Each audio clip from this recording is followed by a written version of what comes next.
Et donc, M. Ousmane Sonko, ayant obtenu 132 voix, est élu président de l'Assemblée nationale du Sénégal.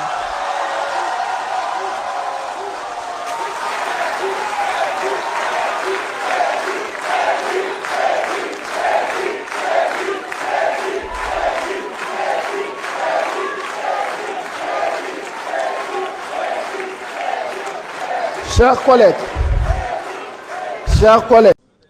je n'utiliserai pas cette assemblée pour nourrir des vendettas personnels. Ce serait trahir notre propre combat. Mais je le dis avec la même clarté, l'Assemblée nationale ne sera pas une chambre d'enregistrement. Elle contrôlera l'action gouvernementale.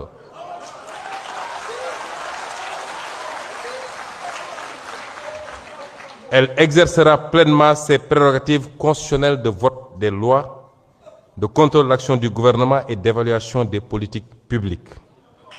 Elle défendra la transparence des finances publiques, la reddition des comptes et la souveraineté populaire.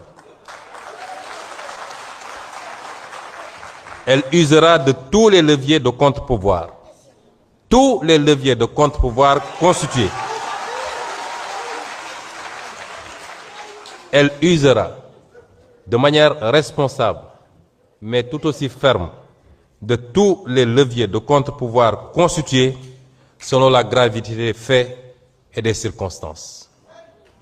Cette exigence morale ne relève d'ailleurs pas seulement de la philosophie ou de l'histoire politique. Elle est profondément enracinée dans notre propre civilisation spirituelle. Le Coran enseigne qu'Allah vous commande de rendre les dépôts à leurs ayants droit. Et lorsque vous jugez entre des gens, de juger avec équité.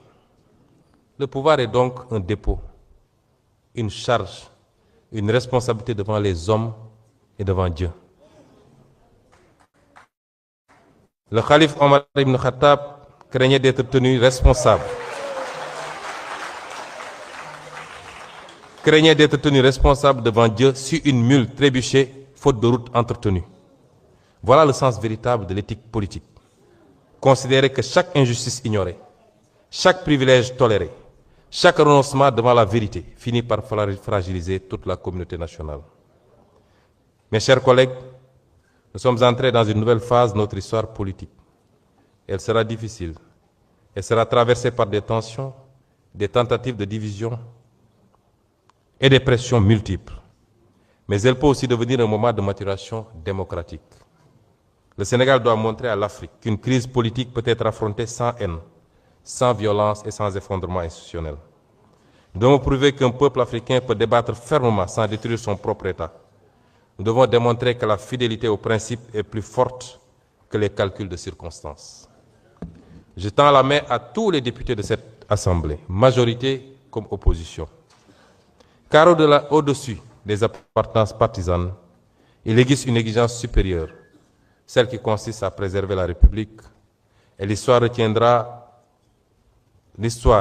moins les postes occupés que les principes défendus dans les moments décisifs. Et dans ces moments-là, la seule véritable question est toujours la même. Lorsque le pouvoir nous met à l'épreuve, choisissons-nous le confort ou la vérité? Pour ma part, je continuerai de choisir la vérité. Vive l'Assemblée nationale, fière, rénovée et debout. Vive la République du Sénégal, une, indivisible, éternelle. Je vous remercie pour votre attention.